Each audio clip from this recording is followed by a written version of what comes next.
आपण समस्तଙ୍କୁ मो चैनल को स्वागत। आज आपण समस्तଙ୍କୁ मो गोटे जबरदस्त आउ इंटरेस्टिंग स्टोरी सुनिबा को जाउछि।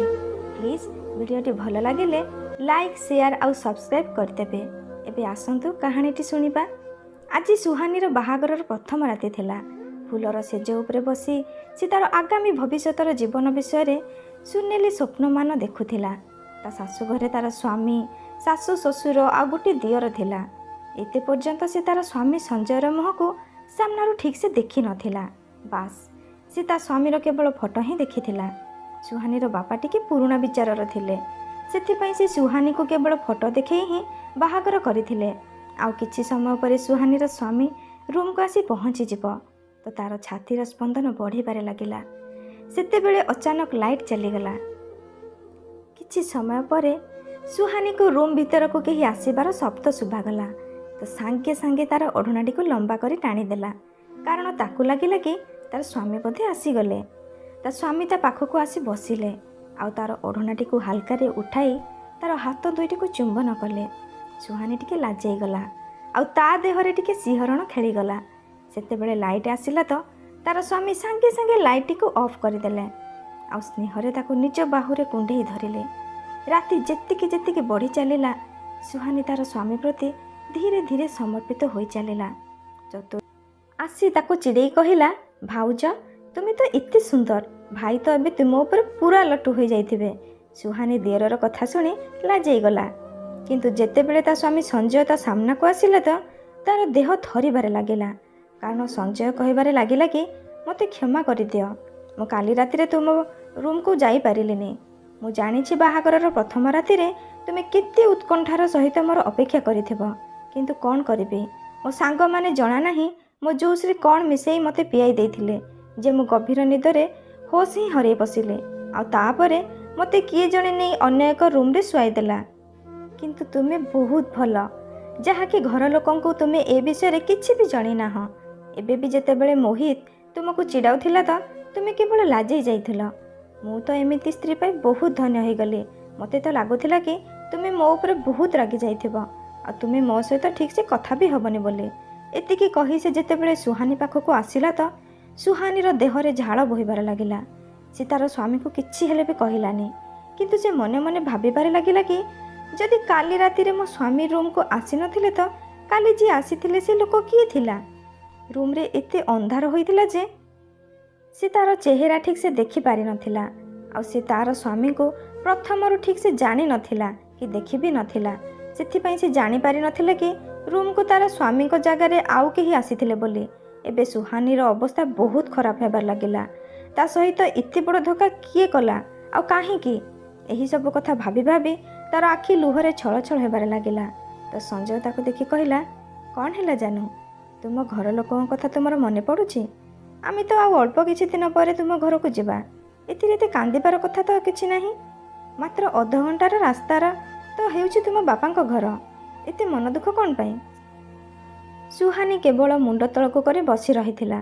से किछि भाबी ही पारु नथिला कि से ता स्वामी को किछि जणैबो ना नाही। सेई दिन रातिरे डिनर पर जेतेबेले ताको एकांत समय मिलिला तो संजय सुहानी को जेतेबेले तार बाहु दोयरे आलिंगन करिबा पई गला तो सुहानी संजय ठारू दूरे जाई कहिला, संजय एबे नाही प्लीज। संजय आश्चर्य हो जाई कहिला, कौन हैला माय ब्यूटीफुल आइफ, मोर किछि कथा पई तुमे मो पर रागिछ कि? हेले तुमे तुम ठारू मते दूरे दउछ कौन पई?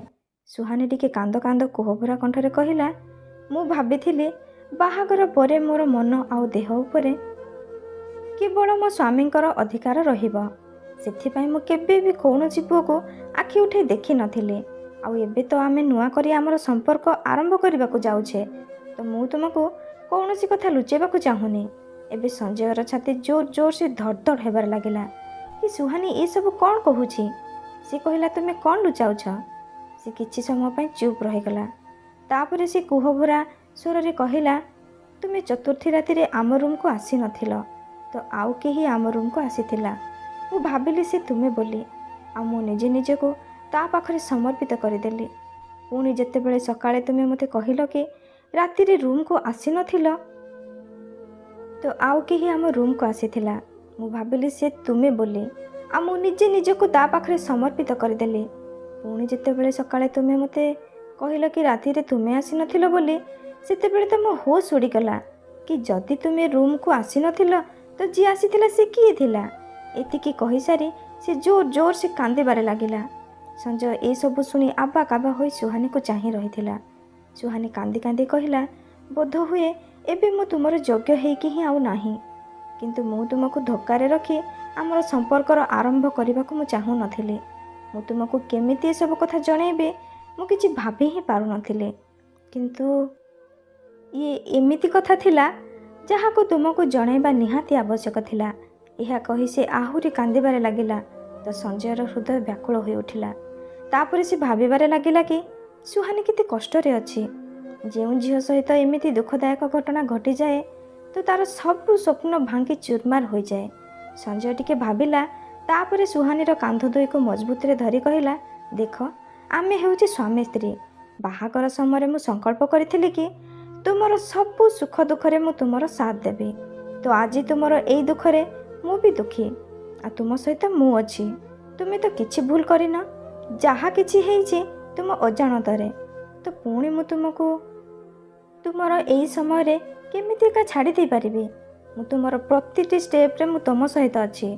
आमे दुई जण मिसी तुम प्रति जी भी ए अन्याय करिछि ताको उचित दंड देबा। तुमर मो ऊपर विश्वास तो अछि ना। मु तुमको बहुत भल पाइबा देबी। आ जहा किछि भी हेइ जाइछि सेथिरे तो तुमर किछि भी दोष नाही। जे भी तुम सहित एमिति काम करिछि ना, मु एबे ता जीवन रे किछि भी भल हेबाको देबिनी। मु तुमको कथा देउछि। सुहानी आश्चर्य होई कहिला, आमे केमिति से लोकर ठिकाना जानिबा? मानि नियो कि आमे ताको जानि भी नेले। आउ एई सब कथा बाहर को आसी गले तो बदनामी तो मोर ही हब ना। संजय रागी जाई कहिला, बदनाम हेबा चक्कर रे कोन आमे दोषी को एमिति खोलारे बुलिबाको दबा? से दोष करिकि निश्चिंत रे तार जीवन से बितेइब। तुमे कष्ट रे पटे छटपट हेउथिब। मु थाउ थाउ एमिति केबे भी होई परिबनी।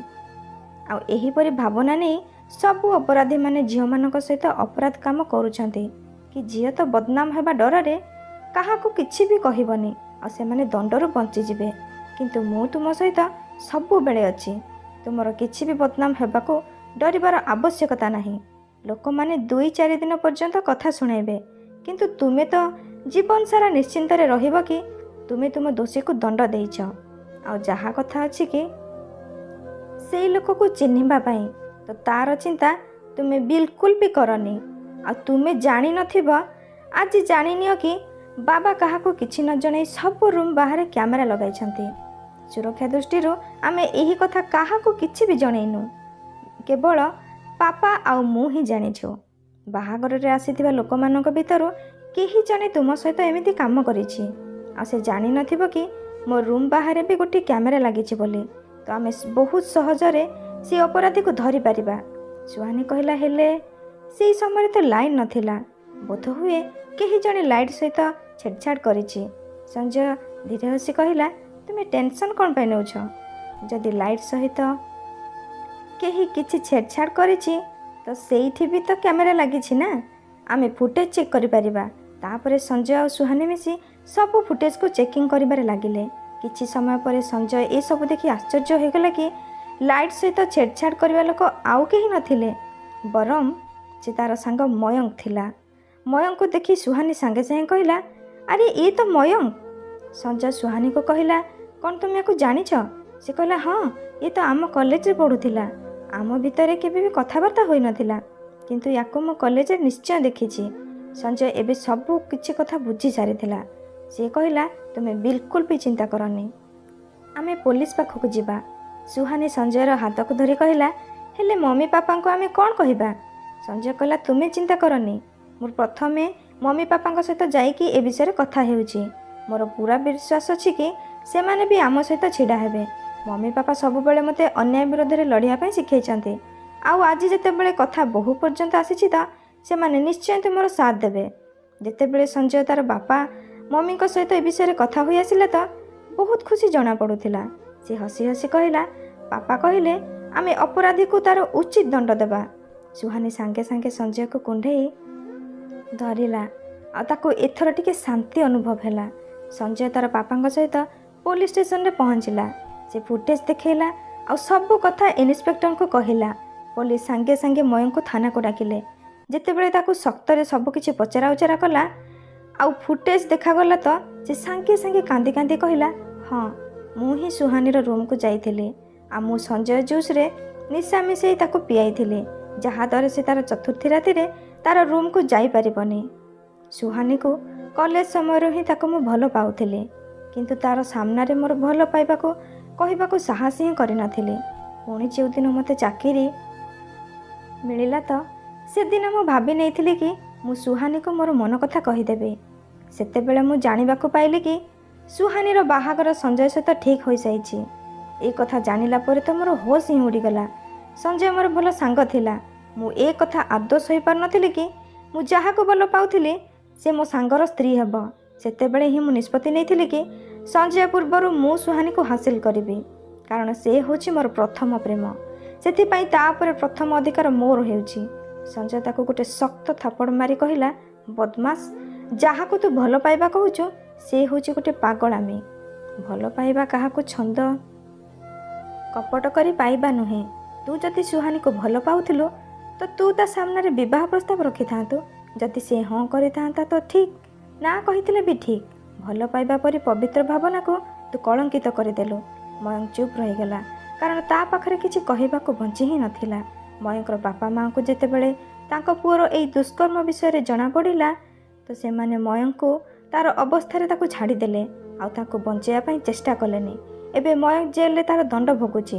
ସମାଜର ଲୋକମାନେ ବି ସୁହାନୀ ବିଷୟରେ ଭିନ୍ନ ଭିନ୍ନ କଥା କହିଲେ, କିନ୍ତୁ ତା'ର ପରିବାର ତା ସହିତ ଥିଲା। ତ ସେ ବାହାର ଲୋକଙ୍କ କଥାକୁ ଧ୍ୟାନ ହିଁ ଦେଲାନି ଆଉ ସେ ଧୀରେ ଧୀରେ ତା ଜୀବନରେ ଆଗକୁ ବଢ଼ିବାରେ ଲାଗିଲା। ଏହି ଘଟଣା ସମୟର ଗତି ସହିତ ଧୀରେ ଧୀରେ ଫିକା ହେବାରେ ଲାଗିଲା, କିନ୍ତୁ ସଞ୍ଜୟ ଆଉ ସୁହାନୀର ଭଲ ପାଇବା ଏବେ ବି ତାଜା ଥିଲା, କାରଣ ତାଙ୍କ ସମ୍ପର୍କର ଆରମ୍ଭ ଗୋଟିଏ ଅଦ୍ଭୁତ ପ୍ରେମ ଆଉ ଭରସାର ହିଁ ଆରମ୍ଭ ହୋଇଥିଲା। ତ ସାଙ୍ଗମାନେ, ଇଏ ଥିଲା ଆଜିର କାହାଣୀ। ଆପଣ ସମସ୍ତଙ୍କର ସୁହାନୀର ସ୍ୱାମୀ ଆଉ ତା'ର ପରିବାର ବିଷୟରେ କ'ଣ କହିବାର ଅଛି? ସୁହାନୀର ସ୍ୱାମୀ ତା'ର ସାଥ ଦେଇ ଠିକ୍ କରିଛି ନା ନାହିଁ? ଆପଣମାନଙ୍କର ମତ ମୋତେ କମେଣ୍ଟରେ ନିଶ୍ଚୟ ଜଣାଇବେ। ଆଉ ଭିଡ଼ିଓଟି ଭଲ ଲାଗିଥିଲେ ଲାଇକ୍, ସେୟାର ସହିତ ସବସ୍କ୍ରାଇବ୍ କରିବାକୁ ଆଦୌ ଭୁଲିବେନି। ରହିଲି, ଧନ୍ୟବାଦ।